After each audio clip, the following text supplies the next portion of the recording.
Vanessa here with Paradox Comedy. I'm really excited to speak to Michael Malone today. He's from the Los Angeles area. He's a filmmaker and comedian, and he's actually a comic who's very special to me because of some of the stuff that he goes over in his comedy is actually something that really helped me get through a couple of really difficult years. And we'll get into it a little bit more when he jumps on. Again, we're going to be interviewing Michael Malone, and he has he has two specials, Wait and See and Laugh After Death. And he's also did a mini series with comedians talking about kind of how trauma and tragedy can create the best punchline, essentially. And that series was called Monsters. Right now he's touring nationally. Hi, Erin. How are you? Miss you guys at Madhouse. So I'm excited to get to know him a little bit more. Let's see.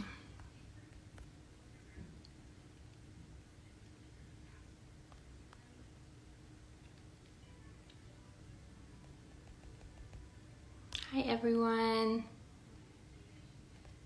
Hey, guys. Just waiting for him to join. Thanks, everyone, for joining. Hey, there he is. Hey. Oh, How are you? good. How are you? Thank you so much for joining me today. I'm really excited. Thanks for having me. So I've actually been kind of Instagram following you for a while now. Yeah. And I actually learned about you through a series that you did. I learned about you through Gabby Lamb, actually, the Monster series. Oh, I love Gabby. Yeah, and I thought it was such a genius concept and kind of something that's always in the back of my mind when I'm hearing comics about how tragedy kind of and trauma kind of comes up to like this punchline that you end up telling on a stage. And then since then, I learned more about you, and a lot of your, it was just kind of a weird timing. A lot of your stuff has to do with death and grief, and I had just gone through about 6 deaths in the last 2 years. And so I was like, okay, I can laugh about this though. So, Yeah. and it was just around the time that you released Wait and See. So first of all, I just want to say thank you. It's really meaningful to me that you kind of give another option for grief. I think it's still part of grief is to laugh, and to process and to kind of still go on. But I always wonder about the artist behind that. Yeah. Yeah, so just tell me a little bit about how you even got started in comedy. I know that you do comedy, filmmaking, you're also write. So let's start with comedy. Sure. First off, thank you so much. Like I'm glad that doing the darker material and when you're processing grief and when you're talking about those heavier issues, you're always wondering like, is anybody going to like this? Is anybody going to care? And I've had so many people reach out and that they say, hey, we've gone through something similar, or we just lost, my brother or my father, or, whatever. And thank you for talking about this. And so it's always interesting to have the feedback and the love from people that are like, thank you for talking about it, because not a lot of people do. So I'm glad that you enjoyed it and that there is an actual fucking audience out there for that. Yeah.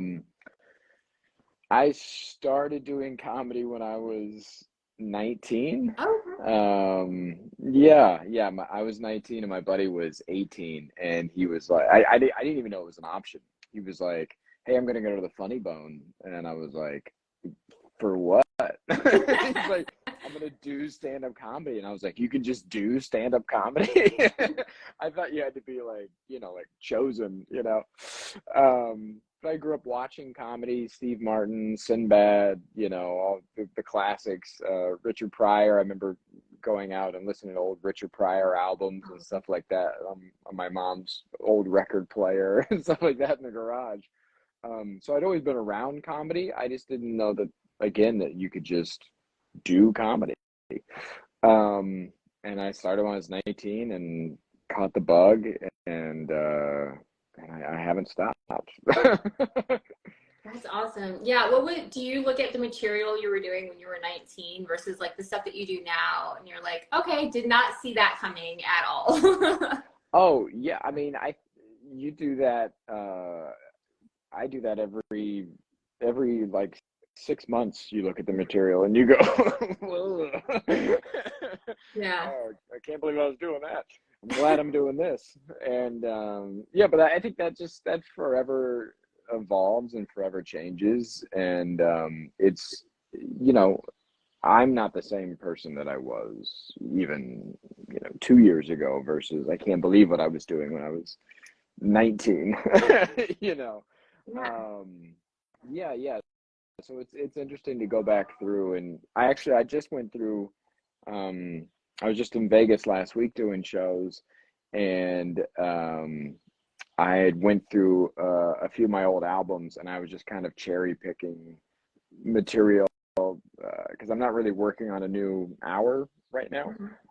and so I was just kind of cherry picking stuff that I felt like I hadn't done in a while or that I missed doing and stuff like that. So that was really interesting to go and revisit that material, and you're like, oh, I know how to tell this joke now. You know Right. what I mean? Yeah. Because as a comic, you don't spend a lot of time with your material. You write it, you develop it, you get it right, you record it, you dump it. You write it, you develop it, you get it right, you record it, you dump it. And so you don't get to actually spend a lot of actual time with it. So it was interesting going back through and being like, oh yeah, I remember doing this. Yeah. I was wondering about that, especially with some of like the darker topics that you approach, like because Mhm. you're not somebody who goes to open mics or anything like that. You're not testing your material in front of people. So how do you get it to work? Um, I I'm from the I have an improv background. I did Ah, that for years, and I'm somebody who I write on the fly a lot. When I was first starting out, it was a mixture of improv and stand-up comedy kind of put together. So it was like high energy and off the cuff and interactions with the audience and stuff like that. So I've always built my material kind of in the moment and on stage. So I'll go up with a few kind of bullet points in my head about like, okay, I know that this story goes, because that's the thing. I do a lot of personal stories. So I don't do a lot of like, mhm. can you believe that Kim Kardashian? Like, I don't do any Right. of Yeah. that. But so I have in mind the story, how it is, because it's a lot of true stories, and I have the bullet points mapped out, and then I just go on stage and connect those bullet points and say them out loud and see what hits, what doesn't, and then you just try to remember what does, what doesn't, and Yeah. then you build it and take away from there. And night after night, you just slowly chip away at it until you actually get the piece, and then you're like, okay, that piece is done. Next, and then you take a big story and you chisel it down and go, okay, that one's done. And then you just kind of organize it and you go, okay, this goes here, and then we'll move this here, and this flows better here, and that's the hour. And Yeah. that's just always kind of how it worked. Um, 'Cause when I was watching the Laugh After Death, which is how I don't know how much older that is than the recent one, the Wait and See. But that one, I was watching it and I was just so engaged in it, and it is an hour long, and mhm. I was just thinking like, how did he get this nailed down? Because there's no way you're taking this into an open mic with your 3 minutes and nailing down these stories. Like this is a storyteller, like this is storytelling jokes. And it's like I see comics here in San Diego try that, and you just can't get it down in 3 minutes sometimes.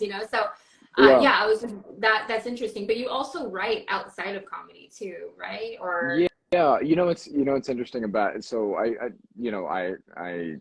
do a lot of headlining sets in clubs all over the country, and so that's how you get that hour down is being able to run that hour and having that time. And what's so funny is usually a comic they'll ask you, right before you go on stage, like, do you want a light? Which means do you want a notification on when your time is almost up? That way you don't go over your time. And usually most comics will do like a 5 or a 10 minute light. And when I was working on Laugh After Death, that hour, I was having them give me a 25-minute light, because that ending piece is so long. That big story, that story just kind of starts with losing my parents and then going, the therapy jokes and all the other stuff. So in clubs would be like, hey, do you need a light? I'd be like, yeah, give me like a 20-minute light. And they're like, what?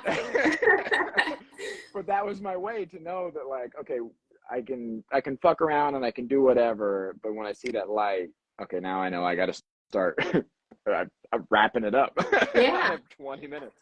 And then I would have to run all that material that was kind of darker and more serious, and having to switch that tone in the show too. So that hour was really fun to kind of play with, because again, it was like a Dr. Jekyll, Mr. Hyde. The beginning of that hour is so fun and so kind of wild. It's all about weed and sneaking gummies onto an army base, and like there's sex stuff in there and like all this stuff, and then it just flips, and now you're talking about grief and losing my parents and religion and like all this other stuff. So yeah, that was a really fun hour to work out. But yeah, I just remember that part of it being like, give me a 20-minute light.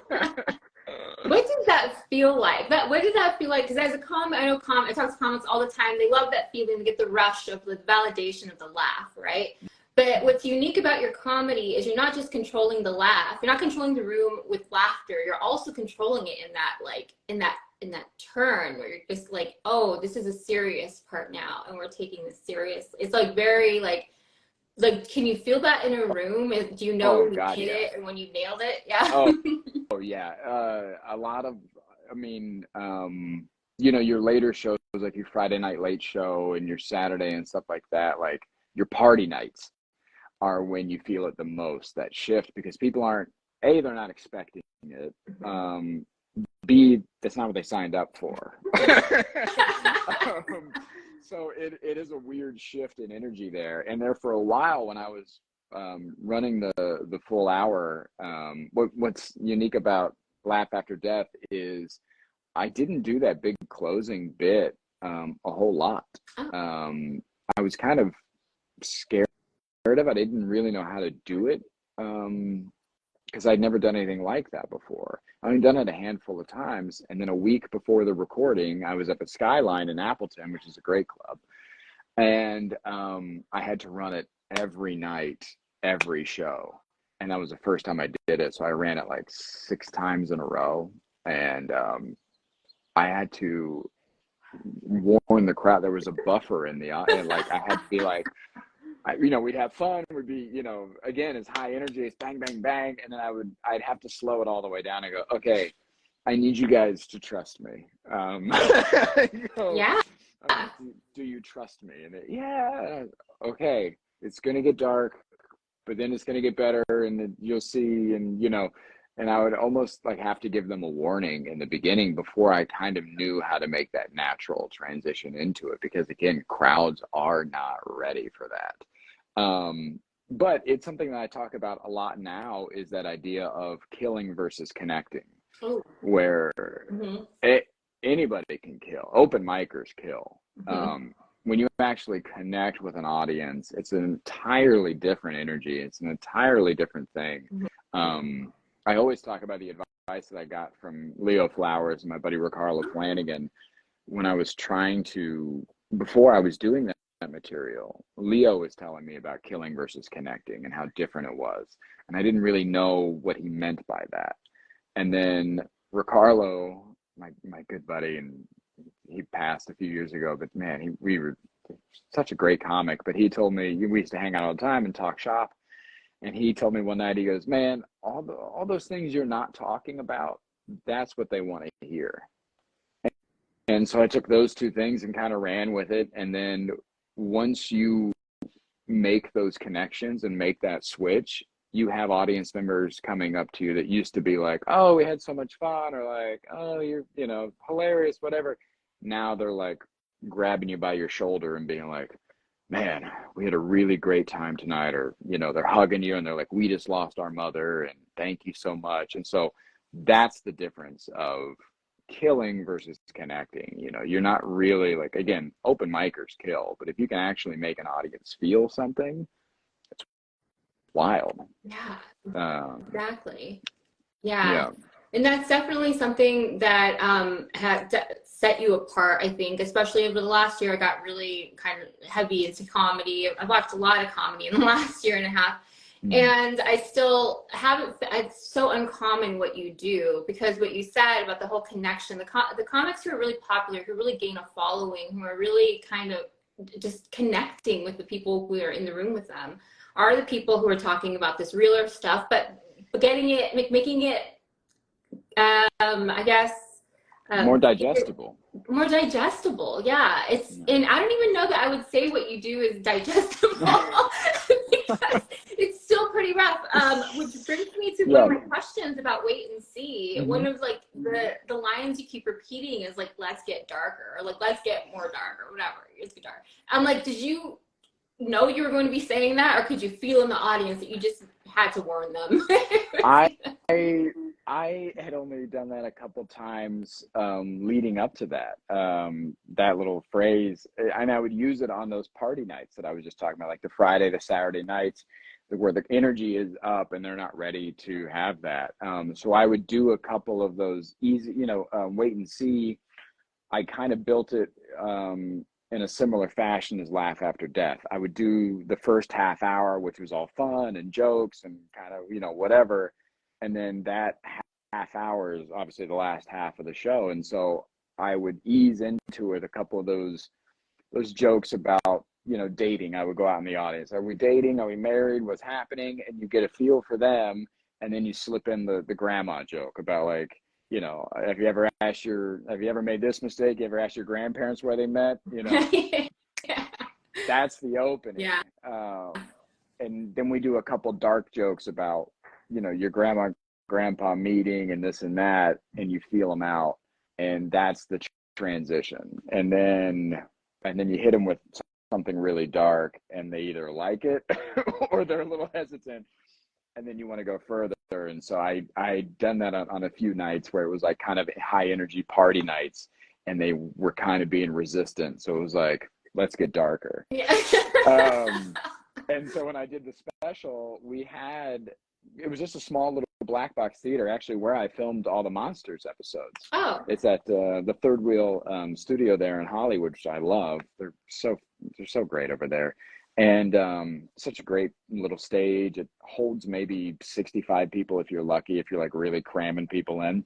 And we had about 50 some people on the books the night of my 1 hour special, and 18 people showed up. Mm-hmm.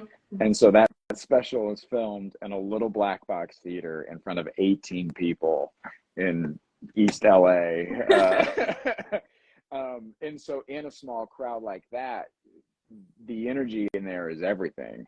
So if it shifts one way or the other, it's really hard to get them back, if they get too wild or too quiet, you're like, oh. So I was using that barometer of like, let's get darker to kind of ease that smaller crowd into the idea of like, come on, it's okay, you're safe. Yeah. And that was kind of where that came from, was just easing that, helping guide the audience into being like, it's okay, come on, you're fine. So that's where that comes from. So when people are, I have no doubt people are coming up to you after the shows and they're being, this is great, this is amazing, thank you so much for talking about this. But it is such, in our culture, we don't talk about death, I don't think, as much as we should, and especially not about the grieving process and all the forms that it takes. Have you ever had people come up to you after the show and be like, that was inappropriate, that was unacceptable? Oh yeah. 2 weeks in a row when I first started talking about the really dark stuff in Wait and See, when I was running the Wait and See material and I was doing the suicide hotline jokes and talking about suicide openly on stage, I had a lot of backlash 2 weeks in a row, two weekends in a row. I had people aggressively coming up to me after the show. One of them was an Army veteran, and he was in my face while I was selling my books after the show, and talking to everybody, and they're hugging me and they're like, we had such a great time. This guy charged right up to me, past the table and everything, and got in my face with his wife standing there, and she's like trying to like pull him away, and he's like, what you're doing is wrong, and you shouldn't be talking about this, and I suffer from, and I was like, hey man, clearly I'm suffering from it as well. I know, right?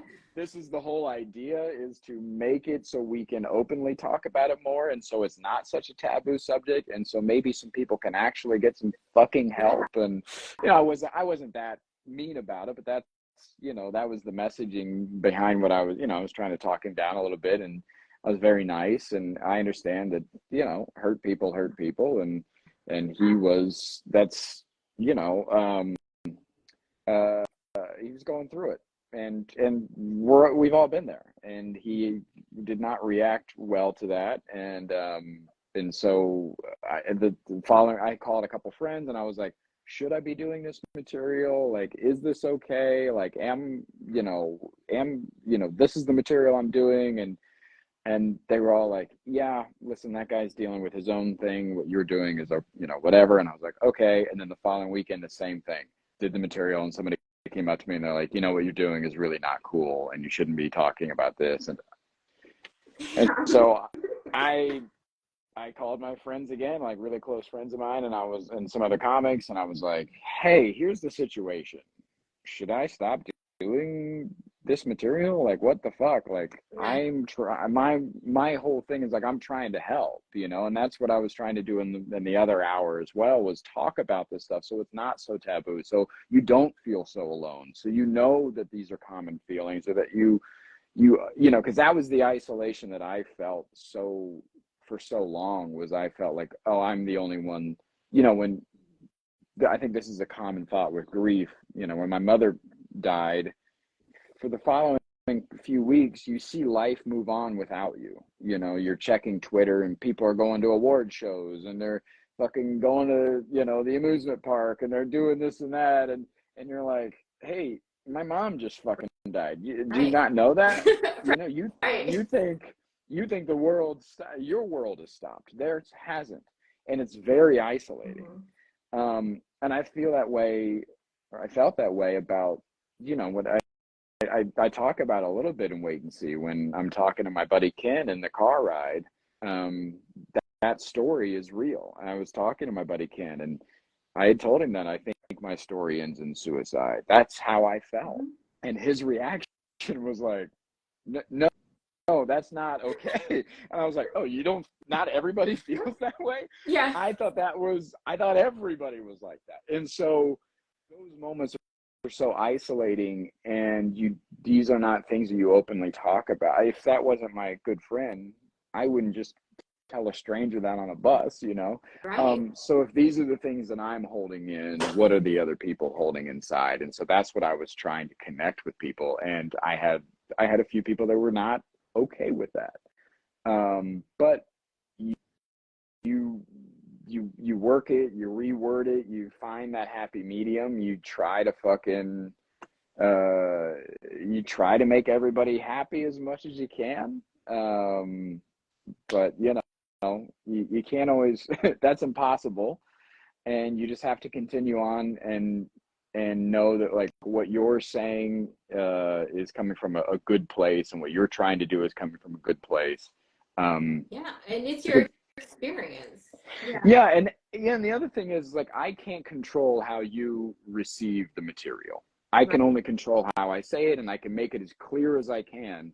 But I can't control how anybody receives that message and how they take it. And clearly the people that were upset with me talking about suicide were in a different place than I was, or other people, and we're all in different places on the spectrum with that.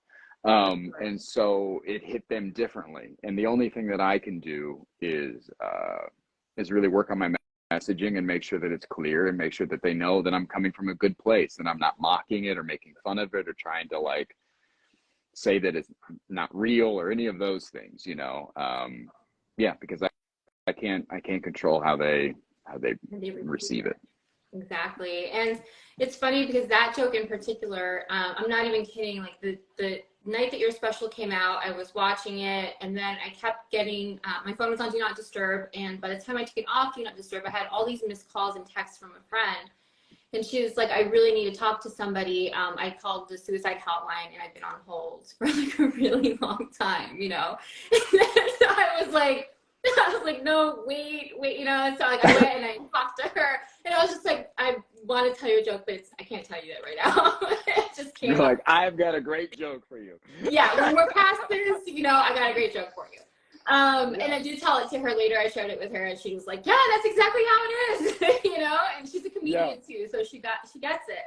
And so that's, I mean, just right there, you know, we could laugh about it after she had this experience.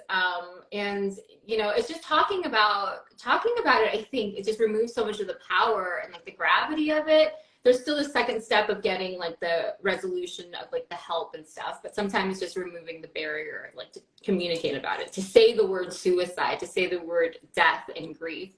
I mean, these are things that people just don't do, especially not on a stage when people are expecting to laugh. You know? Yeah, that's definitely been the hardest. The suicide chunk was definitely the hardest to, work on and to get comfortable with doing and getting an audience to accept. I was I was in Vegas last year doing shows, and I was running that material, and the audience came up to the manager afterwards, and they were like, "Is that comedian okay?"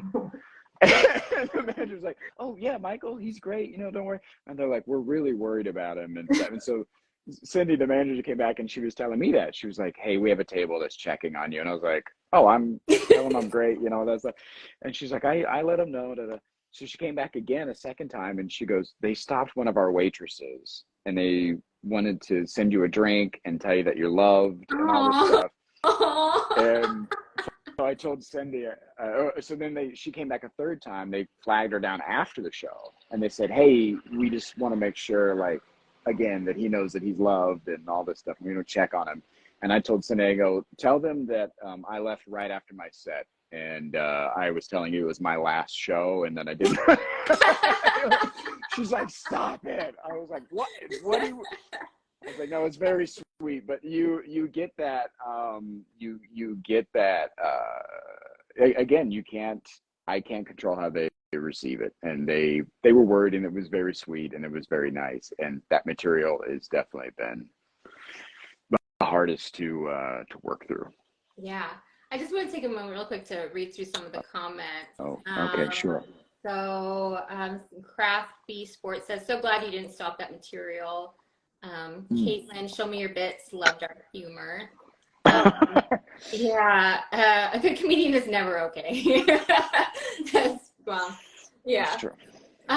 So yeah, God, I just love that material. But then I saw also that you're working on other people's specials and other people's films and stuff, and I'm like, what does this guy not do? So what is it like working on your comedy, and like how does your brain, tell me how your brain works? Because it's like how you're doing that, and then you're doing these beautiful, I mean, even your specials are beautifully shot and they just look good. They're beautiful to look at. They're not boring. And so how do you kind of like change gears? Is that all, are you working on the same, tell me how that works? My mind is like, you've seen rush hour traffic in Los Angeles, right? It's just like, it's like, look at all these projects, and they just kind of meet, and nobody's really going anywhere. I mean, we are, but it's slow. No, I started making films about 6 or 7 years ago, and I made a feature film and then a few short films, and they did really well in the film festivals. And then I shot a couple specials on my own and of my stuff, and I shot that monster series. It was all directed by me and created by me, and so I wanted to blend those two worlds together. I wanted to take that cinematic kind of film look and apply it to stand-up comedy, because every special you see is bright and shiny and it looks like networky and kind of, we use 3 cameras up on tripods and you just go, okay, camera 1, camera 2, camera 1. And so I wanted to give a cinematic feel to it. And so a lot of the specials that I'm filming now are just that. They're shot, there's a lot of close-ups, there's, behind the back shots into the spotlights, there's, tracking shots, there's all of these more cinematic moves than there are just regular stand-up comedy special things. And they're shot on Blackmagic cameras, which add a little bit more texture and a little bit more film quality to them than just the, again, the bright and shiny networky. They're more gritty, which I like. So that's kind of the style that I was working on. And then I started to apply what I've learned and how I've done my comedy and helping other comics achieve that. So I'm working right now with a bunch of comics on, if you have a half hour, an hour that you think is ready, I look at it, I punch it up, I move stuff around, I tag it up for you, I help you dig deeper on it. So I was just overseas. We did London and Scotland. I was shooting a documentary over there in London, and then we shot a special in Edinburgh. And we had 8 days leading up to the special. I was there with another comic, Colin Moulton, who's terrific. And we built roughly about 35 minutes of material in 8 days. And it had 2 really big heartbeats in it. One was in the middle about his wife and the love that he has for her. And we shaped it into this big story piece. And at the end was about forgiveness and his father. And it's like a nice little button on the end of it. And there's a message in there. But we built that literally on a farm in Scotland, where like cows and sheep were coming up to the table, and we're writing jokes, and we're walking on the Scotland countryside writing about this love story about his wife and trying to punch it up and make it funny and all these things. So that's what I'm doing these days. I'm kind of taking a back seat to my own stand-up and not touring as much. I'm taking a little bit of a break with that and helping other comics develop their half hour, their hour, to get their message clear or to punch up what they're doing. And then, we set up a date and a venue, and I go and I film and put it all together. And so it's kind of like a one-stop shop kind of thing. And so I've shot 2 documentaries and 7 specials this year alone. And then I have 3 more for this fall lined up. So really excited, fucking love doing that. It's really brought I've fallen in love with comedy in a new way, because I'm at a point now with stand-up where I feel like I don't have anything to say at the moment. Mm-hmm. And I'm kind of taking a step back and really, I really wasn't trying to tour and didn't do all those things. And so it's really been nice to kind of shift gears and be able to help other people bring their material to life. Loving doing that. Yeah, it's just a random thing that I just remembered. Somebody told me that they saw you like in Indiana or something. Yeah, they're like, oh yeah, I love him. He's just so great. And I'm like, I hadn't, because all that I've known you is from being in Los Angeles. And then all of a sudden I'm like, I didn't even know if you would be available to do this. Cause I'm like, this guy's he's like everywhere. He's like just constantly in airports. I was like, I don't have time for this. So yeah, I'm like, do you sleep? Well, that's the thing. So I'm always, I have a lot of projects going at once. And as far as stand-up, I've been doing it for 20 years, and I've played 47 states and 15 countries. Yeah. But with the projects keep me busy, and that's where my real love is. When I love doing the monster series, and I'm trying to get more of them going. But that was such a fun thing to me. I was kind of stemmed off an old project that I did called Punched Up. And Punched Up was a podcast that was kind of like This American Life. So I would have comics come on, and they would just share one story, and it would either be, either 5 minutes or 20 minutes or whatever, but it's just one story. I would narrate it and kind of work it out, and then I'd add music and sound effects and bring it to life. And so when I did that series for a little while, and loved it, And then coming out of the pandemic, I wanted to do more film work. And so I kind of combined that idea with Punched Up. And I was like, what if I showcase these comics that just fucking absolutely murder on stage, and be able to film that and capture them, and then sit down with them one on one in the studio and talk about the trauma that's hiding behind those punchlines. And it kind of like mixed the two worlds that I love together. And then I would add music in the background and sound effects and this and that. And so you get this nice blend of getting to know the comic and seeing them kill on stage. I did 5 of those episodes, and like I said, I'm really trying to get more of them done. But that was a series that I just absolutely love doing. And again, it's another thing where I get to prop up other comics and help them, showcase them and stuff. Because that's the thing, it's such a small community, and you meet so many people that you love, and you're like, why doesn't everybody love you? Like, why doesn't, like, I want everybody to see this joke, because you're in so many clubs, you're working with so many people, and you see somebody and you're like, fuck, I want everybody to see this joke. And so that's kind of, that series was a little bit of me being like, look at this, isn't this great? Like, look at this person, aren't they fucking awesome? Look at this, Yes. So yeah, I'm trying to do that more. I would love to see more of those for sure. It was such a great concept, and they're so beautifully shot, and they're just very intriguing. And I think that it's audiences, anybody who's kind of who doesn't really indulge in comedy that much, who isn't a hardcore comedy fan, will kind of get an in with some of that stuff. You're like, oh, I can relate about the addiction or like the body image stuff. Let me just listen to this, and like, oh wait, they made it a joke. I think we're still not fully aware of the capability that humor has for us to heal in some ways, Yeah. and like process. And I think that stand-up comedy, especially post-pandemic, is really growing rampant because people are kind of tapping into that. So, I mean, what is keeping you from doing more of those episodes? Time, budget, Yeah. those things. No, yeah, I mean, yeah, just, it's really hard to get a group of comics together for a showcase like a show like that. It's a perfect storm. You have to get an audience together in Hollywood.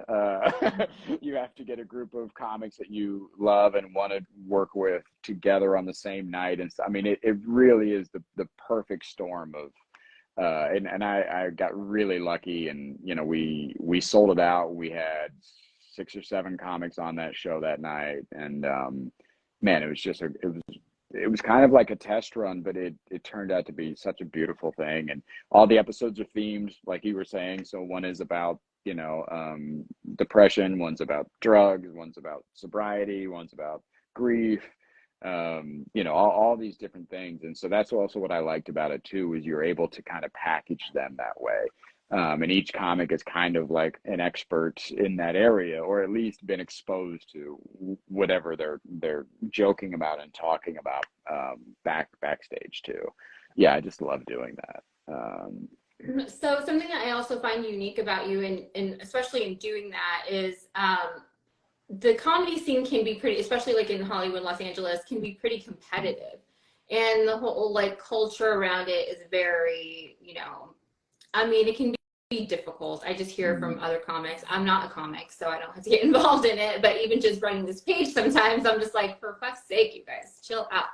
And so I wonder, like, what motivates you to want to help other people, other comics, and prop them up instead of just like seeing them as competition or, I just, I would be lying if I said that I've never had that ego or that competitive streak in me. Throughout the years, you see other people get opportunities, and there have definitely been times where you're like, fucking, that person got Conan or whatever. Yeah.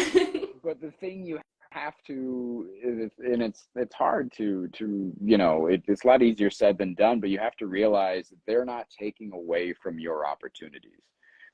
Just because this person got Just for Laughs doesn't mean that they're not the reason you didn't get it, or that you can't get it next year, or whatever the fuck.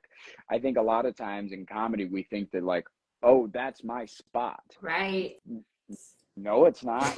There are no rules. There's nothing like that. There's, and with that being said, it doesn't make sense then to keep competing with one another because there's enough for everybody.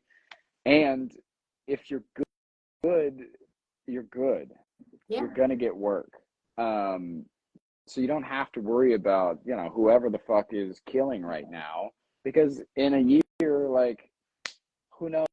Yeah. You know what I mean? Like, yeah, everybody's, in the comedy community, everybody's upset about Matt Rife right now. And I'm hearing all this chatter about, and like, what do you think about Matt Rife? I'm like, I think he's either going to be really funny in a couple years or he's going to disappear. Mm-hmm. Yeah. I think that's what's going to happen, because that's what the case is for every comic. When they have this kind of wave hit them, you either deliver and you can keep up with it and you fucking, whatever, or you don't and you disappear and you go back to playing the clubs and bars that you were doing before that spotlight hit. I mean, we've seen it time and time again with so many people. A great example is, it's like, a person like Dane Cook. Like, when Dane hit, it was massive and it was big, and there were some people that hated him and some people that loved him, and he took that opportunity and he ran with it, and he did a few movies and TV shows and this and that, and then it just kind of filtered out, and he's still able to do theater. He's still doing really well. Don't get me wrong, but like, it comes in waves, and you either ride that wave or you don't. And I think fighting other people for those waves doesn't make sense. And I think we'd be a lot further along if we were helping each other.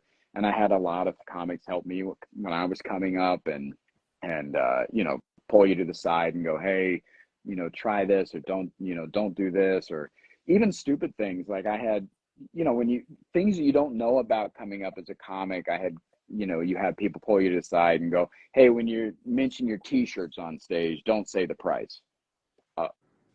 Okay. I didn't know, but it changed. It's a life changer. You know what I mean? Like, it mentally tells the audience, the mindset behind that is, if you hold your t-shirt up and go, hey, these are $25, see me after the show, you're telling the audience right there, they're making a decision in that moment. Do I want that t-shirt or not? Versus when they come up to you, just say, hey, I have a t-shirt. They like the t-shirt. They come up to you afterwards and they go, we love the t-shirt. And you go, great, it's $25. And now they're face to face with you. Their partner's like, I really want a t-shirt. And you're like, yeah. And so now that's the game changer. But had nobody told me that, I'd still be the guy on stage being like, t-shirts are $25. Yeah. And selling no t-shirts. So it's little things like that you kind of get from the community and help. And so why not help people instead of trying to hold them back? Yeah. Yeah, I love that, for sure, definitely. I know I was interviewing somebody else, and they said the same thing. They went out with some more veteran comics. They went on a tour, and they were like, where's your laptop? Where's your camera? Always have these things with you, like, you always want to be ready. You can always be helping another comic take their pictures, whatever, edit some stuff, whatever, and do your own stuff. And so he was like, oh, I didn't know I should bring a laptop. And so now he brings it all the time, and it's completely changed how he's performing it when he goes on the road. Yeah. So definitely. So we all just kind of need that little additional help sometimes. I wonder, do you ever have concerns about not being able to find material that will land or will feel as genuine as the grief stuff that you've gone through? Yeah, I mean, that's kind of what I'm dealing with now. I don't really have like I said, I don't really have anything to say. I've said a lot over the last few years, I feel like, and I don't really have anything to share right now. And so instead of kind of milking that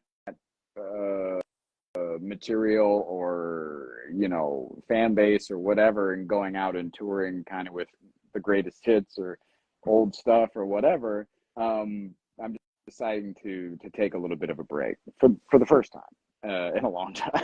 Yeah. And I'm really thinking about, what is it that I want to do next? What is it that I want to say next? And I'm trying to work on this concept that I've been playing with in my head for about a year now, is this idea of taking stories from my book that I wrote and bringing them to life on stage in a different way, and doing like a really true, like kind of storyteller show that's punched up and funny and still has the jokes, but it's legit stories and written word, and have a big oversized book with everything, and actually sitting down on stage and being able to interrupt myself and do kind of a back and forth and share these stories in a new way. So I'm trying to figure out what that looks like and how that actually plays out, and if I can get an audience interested in something like that. I'm interested. Yeah, I'm so interested. it's something like that. Yeah. But it's that right now is building, is thinking about what that looks like and everything, and then taking that out and seeing if it floats. Awesome. Well, we're almost out of time, and so I do really want to thank you for just answering all these questions. These are just things that, as I've been scrolling on Instagram the last year, I'm like, I just wonder. So it's been really awesome to be able to chat with you. I wonder, and I'm really excited for any new projects that you have coming up. And I also, this is kind of just like a little side note, but something that I hope I can share with other comics is I just really enjoy your aesthetic. There's something about comedy that is so ugly, and just kind of like people with their flyers and just like the gaudiness and just like, I don't know what's happening. And, it's like these weird little like headshots and stuff. And so that's why I think I was kind of confused. And then it made sense when you were a filmmaker and you were also all these other things. Your aesthetic is very pleasing to look at when you're promoting your comedy stuff, and I was like, thank you. I'm enjoying this. You know what I mean? Oh, thank you. Yeah, thank you. I appreciate that. Yeah. So tell us if there's anywhere else we can find out more information about you, and everything is at malonecomedy.com. And if you want to follow me on all the socials, everything is at Malone Comedy. The series Monsters is streaming on YouTube. It's a 5-part series. Let's see what else. Both of my specials, Laugh After Death and Wait and See, are both streaming on Amazon. I think they're both on Amazon Prime, so you can watch them for free, I think. It might be like $1.99, but I'm pretty sure they're free, or you can stream them on YouTube as well. And then, like I said, I'm currently working on 2 documentaries and some stand-up specials, and they'll be all coming out later this year. And everything will be on there. Awesome. I'm really excited. And thank you again just for sharing your gift and your perspective and your experience, all the good and the bad with us. It's really it's really the mark of an artist when you can go on stage and regardless of what the feedback has been, no, this is my experience, this is what I want to share, and you connect with people more genuinely that way. So thank you. I really appreciate it. Thank you for having me. I appreciate it. Thank you. Have a great night. Thanks, everyone.